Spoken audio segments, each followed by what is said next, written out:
အားလုံးပဲမင်္ဂလာပါ Hafish မှာပြန်လည်ကြိုဆိုလိုက်ပါရစေကြော်ကူးရောက်နေရတော့ Awana တွေကိုမြေကန်နဲ့ဖောက်နေတဲ့ Mars Variant Fan ကိုရောက်နေတာဖြစ်ပါတယ်ဒီဗီဒီယိုမှာတော့ကျွန်တော်တို့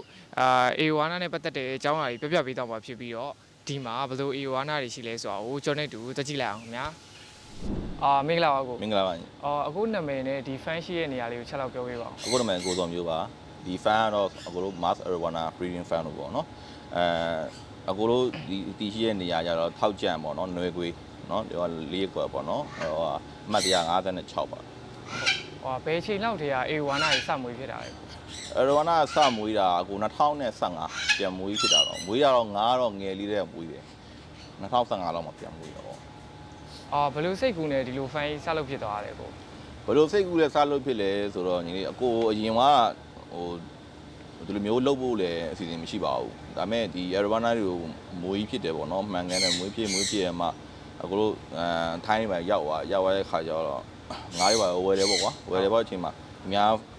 နိုင်ငံမှာလှုပ်ထားတဲ့ဒီမျိုး fan တွေတွေ့ရ fan တွေတွေ့တဲ့ခါကျတော့ငါတို့ဒီမှာလည်းဒါမျိုးကများစွာမရှိဘူးဒါမျိုးလေးလုပ်ကြည့်ရင်ကောင်းမယ်ပေါ့နော်အဲ့လိုမျိုးပေါ့ပြီးတော့အစလုပ်တော့ပြောရရင်ကိုယ်ကယူတာကွာဒီလားယူတာဆိုတာဒီငါကဘယ်လိုပေါက်လဲဆိုတာကိုလို့မသိဘူးဘယ်လိုစပြီးဖောက်မယ်ဆိုတာကိုလို့မသိဘူးဒါပေမဲ့စလုပ်ကြမယ်ဟေ့ဆိုလုပ်ဖြစ်အောင်စပြီးလုပ်ဖြစ်တဲ့သဘောပဲဒီလိုမျိုးပေါ့နော်အကြီးချရမယ်မွေးကြမယ်ပေါ့နော်ဒီငါးတွေပေါက်လာရင်ကိုပျော်ရမယ်ပေါ့ဒါပဲပေါ့နော်အဲ့လိုမျိုးပဲလုပ်ဖြစ်တာပါစပြီးတော့ဒီ fan မှာရှိရဲ့ Awana တွေကိုဘယ်လိုထိမ့်သိမ့်ဖြစ်လဲကို fan ဒီမှာရှိတဲ့ Arowana တွေကိုထိမ့်သိမ့်ဖြစ်တာတော့အထွေထူးတော့မရှိဘူးအဓိကရှိပဲဒီ Arowana ရဲ့အတက်ကရေကောင်းမှုပဲရေကောင်းရင် तू ကရေ quality ကောင်းနေတဲ့ခါကျရင်တော်တော်များယောဂါတွေကိုနိုင်တယ်ပေါ့နော်ယောဂါလည်းမဖြစ်ဘူးပေါ့နော်အဲ့လိုမျိုးပါပဲပြီးတော့ဒီအကိုတို့ပုံမှန်တော့နေ့စဉ်အများရေထည့်ပေးရမြေကန်ထဲကိုရေတရက်ကိုမထည့်ရရင်တော့မှ18နိုင်လောက်ဝင်ကျင်အောင်ထည့်ရတာပေါ့နော်ရေကတော့ဒီဘက်ကိုတို့ဒီဘက်မြေတွေကရေသိမ့်မနေဘူးအဲ့တော့ပို့ပြီးတော့ခက်ခဲတယ်လောက်ရတဲ့ခါကျတော့လေအဲ့လိုမျိုးပါပဲတိတ်ထွေထူးတော့အရင်တော့မရှိပါဘူးညီလေးဒီ fan မှာရှိရဲ့ Awana တွေကိုဘာစာရေးကျွေးပြလဲပြီးရင်ဘယ်လိုကျွေးပြလဲပေါ့နော်ကိုအကိုတို့ဒီမှာကျွေးရတော့အဓိကကျွေးရတော့ပစုံအသေးပေါ့ဘောကျိတ်ပစုံလို့ပါပဲအဲ့ဒါကျွေးဖြစ်တာအများတခါညရင်ကိုလိုငါးကျွေးတယ်ငါးအသေးတွေပါကျွေးအကိုတို့ဒီမှာတော့အရှင်လုံးဝမကျွေးဘူးပေါ့နော်အဲ့ဒါလေးတခုပေါ့ဒီများ fan တွေကတော့ပိုးဖတ်တို့အရှင်တို့ပါတို့ပေါ့နော်အဲ့လိုမျိုးဖားအရှင်တို့အဲ့လိုမျိုးတွေကျွေးတယ်အကိုတို့ကြတော့ဒီအလှမွေးဘက်ကိုသွားတဲ့အခါကြတော့ဒီအရှင်ကျွေးရဟာကိုတိတ်အားမပေးဘူးပေါ့နော်အဲ့တော့ငါးတွေကိုအဲ့လိုပဲဟိုဘယ်လိုခုနကပြောတဲ့ဘောကျိတ်ပစုံတို့ငါးတွေတို့အဲ့လိုမျိုးတော့ကျွေးတယ်ပေါ့နော်ပြီးတော့အစာကတော့ဒီဖောက်တဲ့ငါးတွေကြတော့အကိုတို့က3ရက်တစ်ခါလောက်ပဲကျွေးတယ်နောက်တော့ဖောက်တဲ့ငါးတွေကြတော့ဒီရန်ဝါလို့မရဘူးရန်ဝါတဲ့ခါကျရင်တို့ကအလုံးမလုံးဘူးသူတို့တင်းပမာဏရှိနေတဲ့ပေါ်ကြီးချိုးသားရှိနေမှာပဲအဆင်ပြေတာပေါ့နော်မှန်ကန်တဲ့ငါးတွေကတော့နေတိုင်းကြည့်ပါတယ်နော်ဒီ fan မှာရေကိုဘယ်လိုကြီးစိုက်ကြလဲကိုရေဒီမှန်အမြေကန်ထဲကိုထည့်တဲ့ရေတွေကတော့အကိုတို့ကဒီမှာညီလေးခုနမြင်လိုက်မယ်ဒီလောင်တန့်ရင်ရှိတာပေါ့အဲ့ဒီလောင်တန့်ကညီလေးဂါလန်6000လောက်ဆိုင်အကိုဒီမှာလေပြီးတော့အကိုတို့ဒီမှာကျူးပြူရေမရအောင်ဝီစီရေနဲ့ပဲတုံးရတာပေါ့နော်အဲ့ဝီစီရဲ့ရေကိုအဲ့ကန်ထဲကိုလှောင်ပြီးတော့မှကန်တွေအားလုံးပြန်ဖြန့်တာပေါ့နော်ဒီဖိုင်းစတော့ဒီရေရဲ့ pH ပမာဏ7ဝန်းကျင်မှာပဲရှိတယ်ပေါ့နော်နောက်ပိုင်းတော့နည်းနည်းလေးနှစ်ကြာလာတဲ့အမြဒီတမင်းနေတဲ့တပီးနဲ့အထဲမှာပြောင်းလာတယ်ထင်ပါတယ် pH က8နီးပါလောက်ဖြစ်နေအဲ့တော့မကောင်းဘူးပေါ့နော်ဒီရေ pH ကိုပြင်ဖို့ဆိုရင်ကုန်ကြစရံမနေဘူးတော်တော်မနေဘူးပေါ့နော်လောဆယ်တော့ဒီအကိုလည်းနောက်နေရာတစ်ခုထပ်ပြီးတော့ပြောင်းဖို့လည်းစီစဉ်နေတယ်ပေါ့နော်ရေကိုကောင်းအောင်ပေါ့နော်ရေတော့နည်းနည်းလေးတော့ခုတော့ပြဿနာတွေတော့တွေ့နေတယ်ဒါမဲ့အကောင်းဆုံးတော့ငါးတွေကတော့ဘယ်လိုပြောမလဲတားပါတော့နေသွားတာပေါ့နော်ဒါမဲ့သူတို့ကျမ်းမာရေးကတော့ဘာမှတော့ပြဿနာတော့မရှိပါဘူးမှန်ကန်ထဲကိုလည်းကြတော့လေအကိုဒီမှာမှန်ကန်ထဲမှာကြတော့ဒီရေကိုပြန်ပြီးတော့စစ်တဲ့ filter တွေထားတာပေါ့နော်အဲ့လိုမျိုးပဲ queue site ဖြစ်ပါတယ်ညီဟုတ်မြေကန်နဲ့မှန်ကန်နဲ့ကြောက်ဘယ်လိုကွာလဲမသိဘူးကွာတယ်ညီလေးကွာတာမှတော်တော်ကွာတယ်အကိုစမွေးတော့ဆိုမှန်ကန်နဲ့မွေးတာပေါ့မှန်ကန်မှာကြတော့အကိုတို့ဒီငါးတွေကိုအကိုတို့ကလိုးသလို control လုပ်လို့ရတယ်ဟိုမှာဆိုတော့အကိုတို့ကြိုက်တဲ့ lighting ပေးလို့ရတယ်ငါးဒီ lighting ကိုမကြိုက်ဘူးဆိုရင်တခြား lighting ပြန်ထည့်တယ်ပြီးရင်အကိုတို့ filter system ကိုကြိုက်လို့လုပ်လို့ရဆက်ဟိုဆက်ဒီ1000နဲ့2000နဲ့ဆက်နေပြီးတော့30နဲ့ရှိတဲ့ဆက်တွေရှိတယ်ကွာအဲ့ဒါလည်းမျိုးလုပ်လို့ရတယ်ပေါ့နော်အဲ့ဒါနေတစ်ဆင့်ဒီငါးတွေဆိုပါစို့ကိုတို့ကဒီယောဂဖြစ်လာပြီဆိုရင်ဒီမှန်ကန်မှာရေဘလောက်လီတာရှိတယ်သူတို့ငါးတွေထုတ်တာတဲ့ဆေးတွေရှိတယ်အဲ့ဆေးတွေကိုကိုတို့ကထည့်လိုက်ရုံပဲဘာမှတိတ်ခက်ခက်ကြီးမရှိဘူးပုံမှန်စာကျွေးတယ်ပုံမှန်ရေလဲတယ်ပေါ့နော်ပုံမှန်လေးဒီသူ့ကျမရေကူးဆက်ပြီးရဆိုရင်မှန်ကန်မှာမွေးရတာဝါသနာချင်းဖို့ကတိတ်မခက်ခဲပါဘူးဒါပေမဲ့မြေကန်မှာကျတော့အဲ့လိုမဟုတ်တော့ဘူးမြေကန်မှာကျတော့တဘာဝအတိုင်းကိုတို့ကလုပ်ပေးရတာဖြစ်တဲ့အတွက်ကြောင့်တဘာဝနဲ့သူအောင်ဒီဆက်ဆုံးလုပ်ပေးရတယ်ခုနကကိုပြောတဲ့မှန်ကန်မှာဆိုတာကိုတို့အလှမွေးတာပေါ့နော်ဒီအလှမွေးတာဖြစ်တယ်မှန်ဒီမြေကန်မှာကျတော့ကိုတို့ကဒီငါးတွေကိုဖောက်တာဖြစ်တဲ့အတွက်ကြောင့်မတူတော့ဘူးပေါ့နော်မြေကန်မှာဆိုရင်ကိုတို့ကတရားတစ်ခုက filter system ထည့်လို့မရဘူးကောင်းလေတဘာဝမြေကန်ဖြစ်တဲ့အတွက်ကြောင့်ပြီးတော့ကိုကရေကိုအမြဲလှည့်ပေးနေရတာ green bike နဲ့သွားပေါ့နော်ရေရှင်တဲ့ဘောမျိုးသွားတာပေါ့ဒီကရေရှင်တဲ့ဘောမျိုးရေတစ်ဝင်နေတဲ့အခါကျမှတို့ကဒီတားပေါက်ဖို့အတွက်ကိုအဆင်ပြေတယ်ရေတေမှာပဲသွားပြီးတော့တားဖောက်လို့မရဘူးပေါ့နော်ဟိုကပြောချင်တာပြီးတော့ဒီမှန်ငါးတွေကဟိုအစာကျွေးပြီဆိုရင်ဟိုမှာဒီထဲမှာအနည်းဆုံးက10ကောင်ထက်15ကောင်ထက်တည်းပဲဆိုတော့စာကျွေးပြီဆိုတော့လူစားတဲ့အခါကျရင်ငါးချင်းခိုက်မိရာတွေရှိတယ်ဒီကောင်တွေကမုံစားလိုင်းဖြစ်တဲ့အတွက်ကြောင့်ခါကျရင်အချင်းချင်းကြိုက်တာတွေရှိတယ်ဒီကန်ထဲမှာအများကြီးစုထည့်ထားရဖြစ်တဲ့အတွက်ကြောင့်ဒီငါးတွေအနည်းဆုံး6လလောက်ကသူတို့ကစထည့်ကြီးမှာကြိုက်နေကြတာဟုတ်လားသူတို့ငါးမှာလည်းသူတို့အဖွဲ့သူတို့ပွဲသွားပွဲကြိုက်ကြတဲ့ခါကျတော့ကြိုက်ပြီဆိုတာနဲ့ဒီကောင်တွေကဒီကန်ထဲမှာ filter system မရှိတဲ့အတွက်ကြောင့်ပတိယာကအရန်များတယ်ပတိယာအရန်များတယ်ကြိုက်ပြီဆိုတာနဲ့ချင်းပိုးဝင်တာပိုးဝင်ပြီဆိုတာနဲ့သူကဒီငါးရဲ့ဒီအမီးတွေအတောင်တွေခန္ဓာကိုယ်တွေမှာဒီမှုတွေလိုက်လာအဲ့ခါကျရင်ကိုတို့ကကြည့်လိုက်လေမော်နေရောအကယ်လို့ဆက်ထားလို့ရမယ့်အချိန်မျိုးဆက်ထားတယ်ရန်ကြီးငါးကိုဒီကူရမယ့်မဖြစ်မနေကူရမယ့်အချိန်မျိုးဆိုရင်တော့ငါးကိုပိုက်တင်ဆွဲပြီးတော့မှိုင်ကန်နဲ့ပြန်တင်ပြီးတော့ဆေးပြန်ကူတယ်ပေါ့နော်ဆေးပြန်ကူပြီးတော့မှအကိုတို့ဒါဆွဲတင်လိုက်တဲ့ငါးဆိုရင်အနည်းဆုံးတိတ်ကြတယ်ကန်ထဲမှာ2လလောက်ကူမှကောင်းတဲ့ငါးတွေဘာဖြစ်လို့ဒီကောင်ကြီးကအကောင်ကြီးသွားတဲ့အခါကျတော့အကောင်တစ်ကောင်ကြိုက်ကြတဲ့အခါကျရင်အရန် damage ကများတယ်။များတဲ့အခါအနည်းဆုံး2လလောက်ကူရတယ်။အဲ့လိုမျိုးတွေဖြစ်တယ်ပေါ့နော်။ဆေးကူရတဲ့ပိုက်ပုံစံတွေလည်းကွဲသွားတယ်။အခုတို့ဒီရေ filter system တွားတဲ့ပုံစံတွေကွဲသွားတယ်။ရေထည့်ရတဲ့ပုံစံတွေလည်းကွဲသွားတယ်။ပြီးတော့ဂျာဒီဥတုရှိတယ်။အခုတို့ဒီမှာဆိုရင်အခုတို့လွန်ခဲ့တဲ့ဗရနှစ်ကဖြစ်ဘူးတယ်ဆိုတော့လွန်ခဲ့တဲ့4နှစ်လောက်ပေါ့နော်။ဒီဖိုင်းစတဲ့တာ9နှစ်ဝင်းကျင်ဖြစ်လာပြီပေါ့နော်4နှစ်လောက်မှာအချိန်ကမဟုတ်မိုးရွာဆိုတာမှမိုးကြပုံစံမျိုးပေါ့နော်မိုးကြပုံစံမှာမိုးရွာတဲ့အခါကျတော့ဒီမိုးရီထဲမှာ acid သားများတယ် acid သားများတဲ့အခါဒီကန်ထဲကိုဘယ်လိုပြောမလဲ acid အပြော့သားဖြန်းလိုက်လို့ဖြစ်သွားတယ်အခါကျတော့အဓိကဒီအခုအကိုလုံးမှာရှိတဲ့မျိုးစိတ်ထဲမှာရွှေအောင်ရှိတယ်အနီအောင်ရှိတယ်ဗတ်တိတ်ရှိတယ်ပေါ့နော်ဒီအနီအောင်ပို့ပြီးတော့နှုတ်တယ်ပို့ပြီးတော့လေမခံနိုင်ဘူးဒါလို့မခံနိုင်တဲ့အခါကျတော့ဒီ acid အပြော့သားဖြန်းလိုက်လို့ဖြစ်သွားတဲ့အခါသူတို့ရဲ့ဒီအကြီးကွန်တွေအကုန်လုံးကဒီစားသွားသလိုမျိုးလောင်သွားတာဒီအတွင်းကအသားတွေပါပေါ်လာတာသူကအဲ့လိုမျိုးဖြစ်တာအဲ့ခါကျရင်ချက်ချင်းဘာလုပ်ရလဲဆိုတော့ဒီအရန်အခြေအနေဆိုတဲ့ငါးတွေကိုပေါ်ဆက်တယ်ပေါ့နော်ဒီကန်ထဲမှာမှန်ကန်ထဲမှာပြန်ကူရတာပေါ့နော်အရင်အခြေအနေတိတ်မဆိုးတဲ့ငါးတွေတော့ဆက်ထားပြီးတော့ကိုကရေနိုင်လှည့်ရတယ်အခါကျရင်မော်တာနဲ့ရေများလှည့်ပြီးမှဒီထဲကရှိတဲ့မကောင်းတဲ့ရေအဖြစ်ကိုပြန်ဖောက်သွားတာသူကအဲ့လိုမျိုးတွားတယ်ပေါ့နော်တခြားဒီအကိုတို့ဒီမှာညီလေးတွေ့ပါလိမ့်မယ် spare back ကန်တွေထားရတယ်ဒီကန်ကြီးတစ်ခုမှအကြောင်းမျိုးကြောင့်တနေရာနေပြီးတော့ပေါက်သွားတာလို့ပေါ့နော်ပြီးရင်ဒီကန်ထဲမှာအောက်ဆီဂျင်အားနည်းနေတာလို့ပြီးရင်ဒီရေအမိုးနီးယားတအားတက်နေတာဆိုဖြစ်တဲ့အခါကျရင်နောက်ကန်တစ်ခုအမြန်ရွှေ့ရတယ်အဲ့လိုမျိုးတော့လုပ်ရတာပေါ့နော်ဒီမြေကန်နဲ့မှန်ကန်ကတော့ကွာခြားချက်တအားကြီးပါတယ်ဘာလို့ဒါရလည်းကိုတို့ကခုနကကိုပြောသလိုပဲ define စလုပ်တော့ကိုတို့ကစလုပ်ချင်စိတ်ပဲရှိခဲ့တာပေါ့နော်ဒါတွေတိတ်နားမလဲခဲ့ဘူးလုံးနေရင်းနဲ့မှအတွေ့အကြုံကြီးပေးလာတာပေါ့အများကြီးပေါ့လေအဲ့လိုမျိုးပါA1 မျိုးစားပေါင်းဘယ်လောက်ရှိလောက်လဲကိုအကိုတို့ဒီမှာတော့လောလောဆယ်တတ်မှတ်ကြတာတော့တောင်တူတောင်ရှည်ပေါ့နော်တောင်ရှည်မှာဆိုရင် Saber ရှိမယ် Albino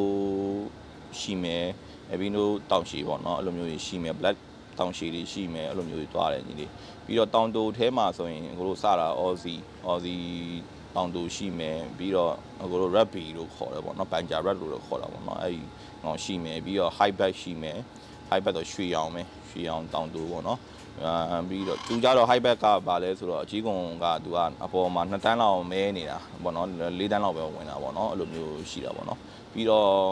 အဲ့ဒီ high back မှာထပ်ပြီးတော့မြင်နိုင် crop back ရှိမယ်ပေါ့နော်crop back ကကြတော့ဒီကြောတစ်ခုလုံးနီးပါးကိုဟောနော်ပုံဝင်တာပေါ့နော်အဲ့မှာ crop back မှာကြောအပြည့်ဝင်တာနဲ့အပြည့်နည်းနည်းကြံတာကြောကိုနည်းနည်းအမဲကြံတာနဲ့ထပ်ကွာလေးပေါ့နော်ပြီးရင်အကိုတို့ဘိုးဟတ်ရှိမယ်ဘိုးဟတ်ရှိမယ်ဘိုးဟတ်ကတော့ခေါင်းရွှေနည်းနည်းဝင်တယ်လို့ခေါင်းရွှေနည်းနည်း percentage ဝင်တယ်ပေါ့နော်ပြီးတော့ full hammer ဆိုတာရှိတယ် full hammer ဆိုတော့ဒီခေါင်းရွှေရောလုံးဝအပြည့်နီးပါးကိုဝင်သွားခေါင်းကြောအပြည့်နီးပါးကိုရွှေဝင်တာကို full hammer လို့ခေါ်တယ်ရွှေအောင်တောင်တူထဲမှာတော့တောင်တူရွှေအောင်ထဲမှာတော့ဒီ full hammer ကတော့အမြင့်ဆုံးလို့ပြောလို့ရတယ်ပေါ့နော်ပြီးတော့အနီအောင်ထဲမှာတော့ super rap ပေါ့ကိုလိုအလွယ်ခေါ် super rap ရှိမယ်အဲ့မှာ super rap မှာထပ်ပြီးတော့နာမည်တွေခွဲပြီးviolet fusion လို့ဘာလို့မျိုးထပ်ပြီးတော့ခွဲပြီး black rap လို့ပေါ့ထပ်ခွဲပြီးဒါပေမဲ့အားလုံးကဒီ super rap ရဲ့ထဲရပဲပြန်ပြီးတော့ကွဲသွားတာပဲပေါ့နော်အဲ့လိုမျိုးသွားတယ်ပြီးတော့အကိုတို့ခုနအကိုပြောတဲ့အပြာရောင်ပေါ့ blue ပေါ့နော် blue ကြတော့ဒီ crop ထဲရပဲပြန်ဆင်းတာကြီးလေနော်အဲ့လိုမျိုးသွားတယ်အခု fan မှာကျတော့ဘယ်လို Awana အမျိုးအစားတွေရှိလဲအကိုတို့မှာလောလောဆယ်ကဟို၄မျိုးလောက်ရှိတယ်ပေါ့နော် crop ခုနကကိုပြောတဲ့ဒီ crop back ရှိမယ် high back ရှိမယ်ပြီးတော့blue ထဲရရှိမယ်ပြီးတော့ super red ထဲရရှိမယ်ပြီးတော့ဒီ batik ထဲရရှိမယ်ပေါ့နော်မြန်မာ batik မြန်မာမျိုးရင်ပေါ့နော်အဲ့ဒီရရှိမယ်ဒီနေ့အခုစီမှာ King Awana ပေါ့နော်အနီအောင်ကျွန်တော်တို့တွေ့ရအဲ့ဒါကကျွန်တော်တို့နိုင်ငံခြားကသွင်းတာလားဒါမှမဟုတ်အခု fan မှာပဲပေါက်တာလားကိုအကိုတို့မှတွေ့တဲ့ဒီ super red King Awana ပေါ့နော်ဒီကြီးကကြတော့အကိုတို့မှပေါက်တာမဟုတ်ဘူးလေနိုင်ငံကစင်ကာပူဝယ်ထားတာပါဒီနေ့အဲ့ဒါလေဟိုသူကကြားပြီကိုတို့မှဝယ်တော့မရှိတော့မှ9နှစ်လောက်ရှိပြီတော့ဝယ်ထားတာလေဟုတ်အဲ့ King Awana တို့ဘာလို့ကကြောက်တဘာဝတိုင်းဖြစ်လာလားကိုကင်းကြတော့ဟိုပြောရရင်ဟို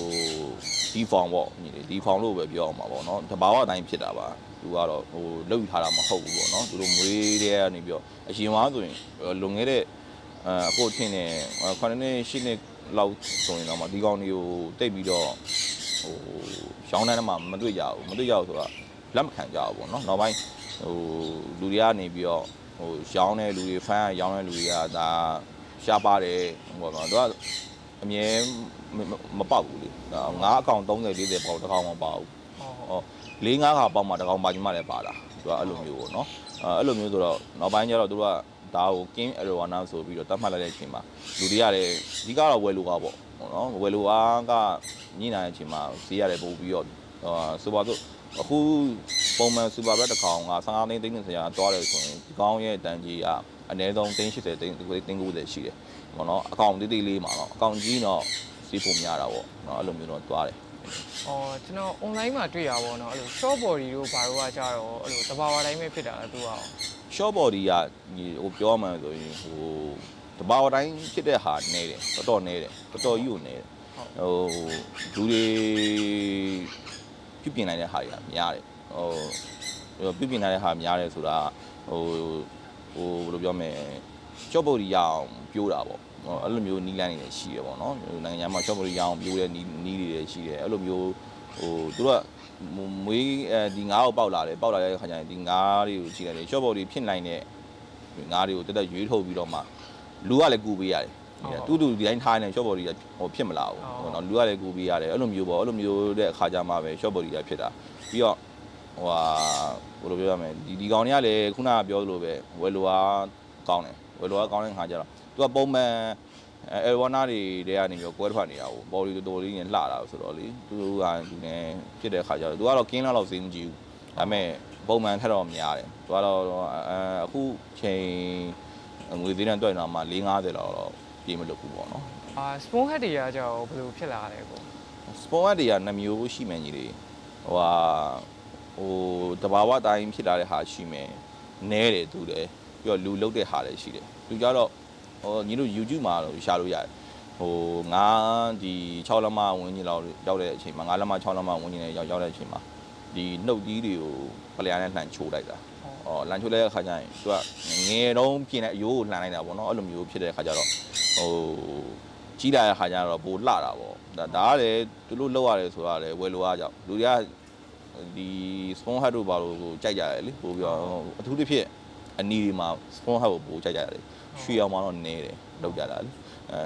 အနီမှာတော့ spawn hat ဆိုရင်သူကဆိုပါစို့အခုတို့ရောင်းတဲ့ငါးတော့မှပုံမှန်ငါးဆိုရင်73သိန်း14သိန်းလောက်မှရှိတယ်စပွန်ဝမ်ဖြစ်သွားပြီဆိုရင်18သိန်း17သိန်းဖြစ်သွားတာသူကအဲ့လိုမျိုးပို့ပြီးတော့ဈေးပို့ရတယ်ပေါ့နော်အဲ့လိုမျိုးကြောင့်လူတွေကလည်းပို့ပြီးတော့ကြိုက်ကြတဲ့ကြောင့်နောက်ပိုင်းပြင်လာကြတာပေါ့လူတွေမှာဆိုစာချူရီလုပ်လို့ပဲပေါ့အဲ့လိုမျိုးလုပ်ကြတာပေါ့ဒါရအမှန်တော့ဒါရမကောင်းဘူးကြမကောင်းကိုတို့အားမပေးဘူးတိတ်ပြီးတော့လေဒါပေမဲ့ကစတမာကနေပြီးတော့ဒါလိုချင်ဆိုရင်တော့ကိုယ်လည်းရအောင်ရှာပေးရတာပဲပြောရရင်တော့တိတ်ပြီးတော့ကိုတို့ကတော့တဘာဝတိုင်းပို့ကြိုက်တယ်နိုင်ငံခြားမှာတွေ့ရတယ်ဘာတင်နဲ့မြန်မာနိုင်ငံကရှိရဘာတင်တွေကကြောင့်ဘာတွေကွာခြားလဲပေါ့။ကွာတယ်ညီလေးကွာတယ်ဆိုတာဗမာမှာကြတော့ကျွန်တော်တို့အကိုတို့ဗမာပြည်မှာကြတော့ဝိုင်းကနေ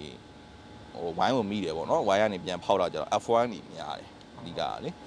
ဒီနိုင်ငံခြားမှာဖောက်တဲ့ဟာကြတော့F1 နေပြီးတော့ပြန်ဖောက်တဲ့ဟာတွေများတယ် generation တစ်ခုတော့ကွာသွားတဲ့အချိန်မှာခုနအကိုပြောခဲ့သလိုပဲ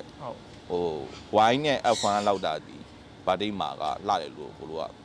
ပြောလို့ရတယ်ပေါ့တချို့ F1 ဒီမှာတော့မှဘယ်လိုပြောရမလဲ F1 နိုင်လည်းမလှအောင်ဆိုတော့ဝိုင်းကတော့လှတော့ပေါ့နော်ချို့ F1 မှာတော့မှချို့မျိုးရောသွားရင်မျိုးရောဆိုတော့ခါကျရင်ရွှေရောင်းပါတခါနဲ့ချို့ကတီးတမ်းမဖောက်မှန်းလည်း miss ဖောက်တာရှိတယ်အဲ့လိုမျိုးတွေးပါသွားတာရွှေရောင်းပါလာတဲ့ F1 တွေတော့ရှိတတ်တယ်တော့အဲ့လိုမျိုးပေါ့နော်ရွှေရင်းလည်းပါတာပေါ့နော်အဲ့လိုမျိုးတွေရှိတယ်ဆိုတော့ဒီ F1 တွေကိုနိုင်ငံခြားဝယ်သွားဆိုတော့ဒီဘာတိတ်ကမှမာပြီးရပဲထွက်တာလေဟုတ်လားဆိုတော့ဒီနိုင်ငံခြားဝယ်သွားတယ်ဖောက်တယ် F1 တွေဝယ်ပြန်ထွက်လာတဲ့ငါးတွေဒီ F2 လောက်သွားတာဒီလားF2 တွေ F3 ဖြစ်သွားတဲ့ခါကျတော့နောက်ပိုင်းကျတော့ဘာဖြစ်လာလဲဆိုတော့တော်တော်များများဒီဘဟတ်မှာပဲကနုတ်ပါတယ် body မှာကနုတ်ကအရန်နေသွားတယ်အရန်နေသွားတဲ့ခါကျတော့ဘာတိတ်တော့ပြောလို့ရတယ်ပြောလို့မရဘူးပြောလို့ရတယ်ဒါပေမဲ့ဘယ်လိုဖြစ်အောင်တော့ပဲရှိတာF1 မှာတော့မှဆိုတော့ခုနဝိုင်းရဖောက်တဲ့ F1 တော့မှဒီကနုတ်မပြည့်တဲ့ကောင်တော့ရှိတယ်ဆိုတော့အကောင်30ပေါက်တယ်ဆိုတော့ကနုတ်အပြည့်က10ကောင်လောက်ပဲပါတာ15ကောင်20လောက်မပါဘူးမပါဘူးဆိုတော့အဲ့လိုမျိုးပေါ့ဒီတွေကဆိုတော့ဒါကြောင့်လဲခွာချားနေတာဗမာမျိုးရင်းဒေတာမှာအနီးမှာဆိုရင်အင်ဒိုကအကောင်ဆုံးအင်ဒိုနီးရှားအကောင်ဆုံးအင်ဒိုနီးရှားကထွက်တဲ့အနီးကိုဘယ်နိုင်ငံကပြန်ယူတဲ့ဖောက်တဲ့အနီပဲဖြစ်ဖြစ်အင်ဒိုနီးရှားအနီတော့မလှအောင်သူကအဲ့လိုမျိုးပေါ့နော်ဗမာမှာလည်းအဲ့လိုပဲဗမာပြည်ကထွက်တဲ့မျိုးရင်းလောက်ကနိုင်ငံကပြန်ဖောက်ပြီးမှသူရဲ့ generation ကွာသွားတဲ့အသက်ကြောက်ကိုဗမာရဲ့မျိုးရင်းတော့မလှဘူးပေါ့နော်အကောင်တိုင်းဆိုပါတော့သူတို့ရောင်းတဲ့အကောင်တိုင်းကိုမလှဘူးလို့ပြောနေတာမဟုတ်ဘူးဒါပေမဲ့ဘယ်လိုပြောလဲများသောအဖြစ်က quality တစ်ခုကြာသွားတယ်သူကအဲ့လိုမျိုးရှိတယ် quality မှီတဲ့ကောင်တွေရှိတယ်နားနဲပါတယ်သူကနော်အဲ့လိုမျိုးပြောအောင်ပါပဲအခုဆိုရင်လေမြန်မာဘာတိတရားပေါ့နော်မြန်မာနိုင်ငံထဲမှာတော့ရှားနေပြီပေါ့နော်အဲ့တော့ရေရှည်ထိမ့်သိမ့်မှုဆိုရင်ဘာတွေလုပ်ရမလဲပေါ့အခုမှရှားလာတာအခုဒီနှစ်ပိုင်းတွေမှာတော်လေးကိုရှားလာဗမာမျိုးရင်းဘာတိကိုအကောင်ငယ်လေးမှာမတွေ့ရတော့တော်တော်ကြီးနေပါပြီတကယ်အကောင်ဝိုင်းခဲ့ပါပေါ့နော်အဲ့လိုမျိုးပေါင်ကြီးတွေပဲများတယ်ဟိုဘာတိကိုတကယ်ဖောက်နေတဲ့ fan လည်းရှိပါတယ်နော်တင်းတိုင်းတိုင်းမှာရှိပါတယ်သူတို့လည်းသူတို့ဒီမှာပြန်ထွက်နေမှာအကိုတို့ပြန်မျှပေးတော့မှအချီးပဲမျှပေးလိုက်တော့တယ်အသေးလေးတို့ပြန်မျှပေးလိုက်တော့ဘူးပေါ့နော်အဲ့လိုမျိုးတွေဖြစ်နေတယ်ပေါ့နော်ဆိုတော့သူတို့တော့အဲ့လိုဖြစ်နေပြီဆိုရင်သိကြတယ်အခုတဘာမှတွေးဖို့ကလည်းအရင်လိုမျိုးလိုလေကူဖမ်းလို့မရဘူးဒါလားအကြောင်းမျိုးကြောက်ပေါ့နော်လိုလေကူဖမ်းလို့မရဘူးဖမ်းလို့မရတာလည်းအခုတော့ကောင်းတယ်ပေါ့နော်အကိုတို့လည်းမသိနိုင်ဘူးပေါ့မသိနိုင်ဘူးဆိုတာဒီထဲမှာအများကြီးထပ်ပေါက်နေတာလားမပေါက်သေးဘူးလားဒါမှမဟုတ်ဒါရိုက်ဖြည်းဖြည်းနဲ့နဲလာတာလားပေါ့နော်ဒါပေမဲ့တစ်ခုကတော့အကိုတို့ဒီဈေးကွက်ထက်မှာမြန်မာပါလိစစ်ကိုရဖို့ဆိုရင်ရတဲ့လူကလည်းအရန်ထောင်သွားရင်တော်ရုံမရောင်းတော့ဘူးပြန်ပြီးတော့လေပြန် sharing မလုပ်တော့ဘူးရောင်းနေဈေးကအရန်ကြီးကိုမြင့်နေပြီပေါ့နော်အဲ့လိုမျိုးဖြစ်လာနောက်ပိုင်းကိုကစိုးရိမ်တာဘာရှိလဲဆိုတော့တစ်ချိန်ကျရင်အခုတော့မြင်ရပေမဲ့နောက်10နှစ်15နှစ်ကြာတဲ့အခါကျရင်ဒီငါးတွေကလည်းတဖြည်းဖြည်းနဲ့ဒီခုနအကောင်ကြီးရာတဖြည်းဖြည်းတက်တန်းကုန်လာပါလေရှိနိုင်ပါအောင်မလားပါမလားပေါ့နော်အခုအဲ့လိုမျိုးလေးစိုးရိမ်မိတယ်ပေါ့နော်အဲ့တော့လေဒီထက်မကအရင်ကဆိုရင်ကညီလေးက ဒီငါးတွေကဟိုမတိရဲ့လူတွေဆိုရင်အဲ့ဘက်ချမ်းနေမှာဘယ်လိုပြောမလဲဖမ်းပြီးတော့တတ်စားကြတာအဲ့လောက်ထိတော့လုပ်ကြတာပြီးတော့တတ်စားကြတယ်ပြီးတော့ဟိုနိုင်ငံခြားကိုယူရီးယားဘက်ကိုဖြစ်ပေါ့နော်ဟိုဂျပန်ဘက်ကိုပဲဖြစ်အဲ့လိုမျိုးရောင်းကြတယ်ဈေးပေါ်နေရောင်းကြတယ်အဲ့လိုမျိုးရောရှိခဲ့တာဒါနှစ်တော်တော်ကြာခဲ့ပါပြီဒါတဖြည်းဖြည်းနဲ့ရှားသွေးမှုနဲလာတဲ့အချိန်မှာလည်းရှားသွေးလို့နဲလာလို့ဒီဘက်မှာတွေ့ရတာလည်းပိုနဲလာတာပေါ့နော်အဲ့လိုမျိုးဖြစ်လာတာပေါ့ပြီးတော့ကိုတို့အများကြီးဟို view site ဖို့လိုတယ်ပို့ပြီးတော့လည်းထင်းဖို့လည်းလိုအပ်တယ်နောက်ပိုင်းပြောလို့မရဘူးနောက်10နှစ်15နှစ်ဆိုရင်မြန်မာပါတိတ်ဆိုတာအင်တာနက်မှာပဲရှာလို့ရတဲ့အခြေအနေကိုရောက်မသွားနိုင်ဘူးလို့ဘယ်သူမှမပြောနိုင်ဘူးဒီနေ့နော်အေဝါနာအမျိုးအစားတွေထဲမှာဘယ်အေဝါနာအမျိုးအစားကိုကိုကြီးကြိုက်ဆုံးဖြစ်မလဲအကြိုက်ဆုံးကတော့ကိုတို့မြန်မာမျိုးရင်းဖြစ်တဲ့မြန်မာပါတိတ်အကောင်အကြိုက်ဆုံးပဲဟိုတခြားငါးတွေတခြားအေဝါနာတွေမတူဘဲနဲ့ဟိုသူကကိုယ့်ရဲ့မျိုးရင်းနဲ့ဖြစ်တဲ့ဟိုဒီမှာဆိုရင်တော်တော်လေးကိုနဲလာပြီလေဟိုပြီးတော့ဟိုလည်းရှားလာပြီပြီးတော့သူရဲ့လှတဲ့အလှကြတော့ပုံမှန်ရွှေရောင်းနေအနီရောင်းနေလည်းမတူသူက9နိုင်နဲ့မလှဘူးသူကလေဟိုဒီဟိုတကယ်ဝိုင်းနေအဖွားနေလောက်ပဲလှတာသူနောက်မှပေါက်တဲ့ generation ဆိုရင်တိတ်မလှတော့ဘူးပေါ့နော်အဲ့လိုပြောမှာအဲ့ဒီဘာတိတ်ကပေါ့နော်မြန်မာနိုင်ငံမှာပဲမဟုတ်ပဲねနိုင်ငံသားထိပါနေဟော့နေရဆိုဘာလို့ထင်လဲအဲ့ဒါကိုအဓိကသူ့ရဲ့အလှကြပါသူ့ရဲ့ကနုတ်ကွက်ပေါ့နော်ကနုတ်ကွက်ကဟိုတေချာကြည့်မယ်ဆိုရင်တကောင်မတူဘူးဟိုတကောင်နဲ့ base ကလာတယ်မတူဘူးပေါ့နော်လှတယ်လှလာဟိုတကယ်ဗိုက်လှတဲ့ကောင်တွေဆိုရင်ညီလေးပြီးတွေ့ပါလိမ့်မယ်ဟိုတကောလုံးကိုကနုတ်အပြည့်နေပေါ့နော်တော်တော်ဗြိတိန်ကြီးကိုတော့မယူတော့ဘူးဟိုတော်တော်များများအရိုနာမိုးတဲ့လူတွေကဒီရွှေရောင်ဆိုရင်ကြိုင်ရိုးလာတတ်တယ်ပေါ့နော်ရိုးလာတတ်တယ်ဆိုတော့ဟိုမွေးရင်းနဲ့ကြည့်နေဟိုလိုမျိုးပေါ့နော်ကာလာငိန်တာနဲ့မငိန်တာနဲ့ခွာလို့ပေါ့အဲ့လိုမျိုးပေါ့နော်အနီဆိုလည်းအဲ့လိုပဲအနီကတော့ရွှေထက်တော့ပို့ပြီးတော့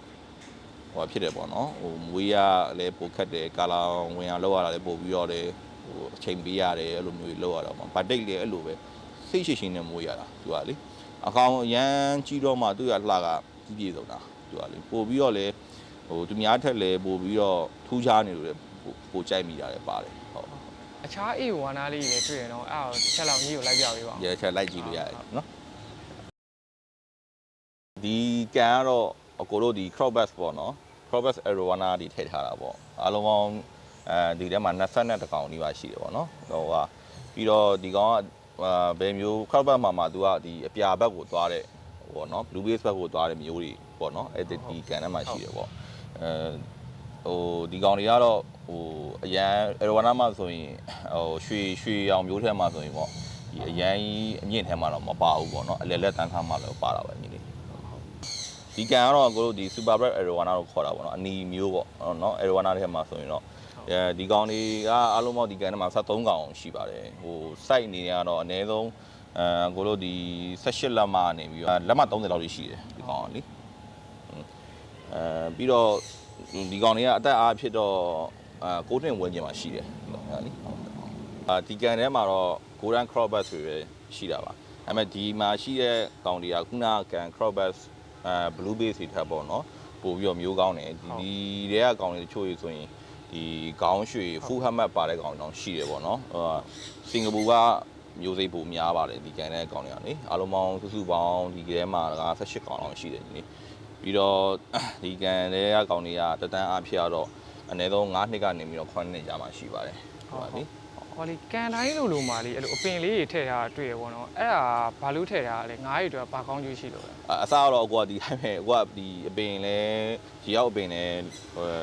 စိတ်ဝင်စားရဲဆိုတော့လေဒီရေရောက်အပင်လေးထည့်ရင်းနဲ့မှဒီကောင်ကဒီအပင်တွေကငါးတွက်ဘာကောင်းကျိုးပြုတယ်ဆိုတော့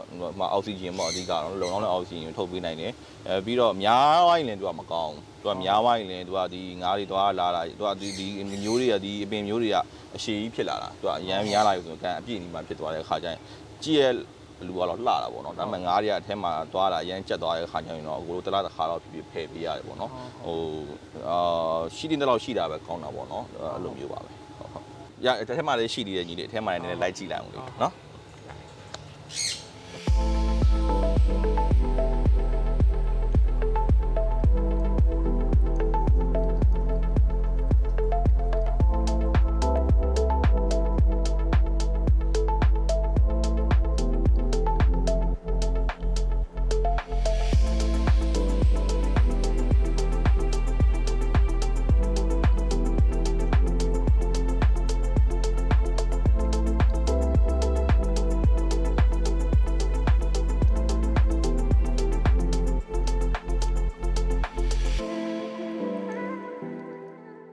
ဒီငါးမျိုးစားလေးနဲ့ပြီးတော့ဒီငါးကအကုန်မွေးတာကြာပြီလားပေါ့နော်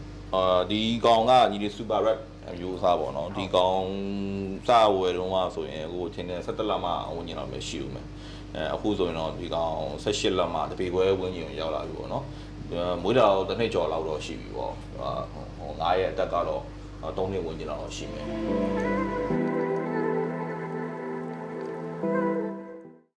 ဒီကောင်ကြီးကတော့ဝိုင်းပိုက်ပိတ်ပေါ့နော်ဗတိတ်ထဲမှာဝိုင်းကောင်တွေပေါ့နှစ်ကောင်ရှိတာပေါ့ဟိုတိုက်ကာအဖြစ်တော့2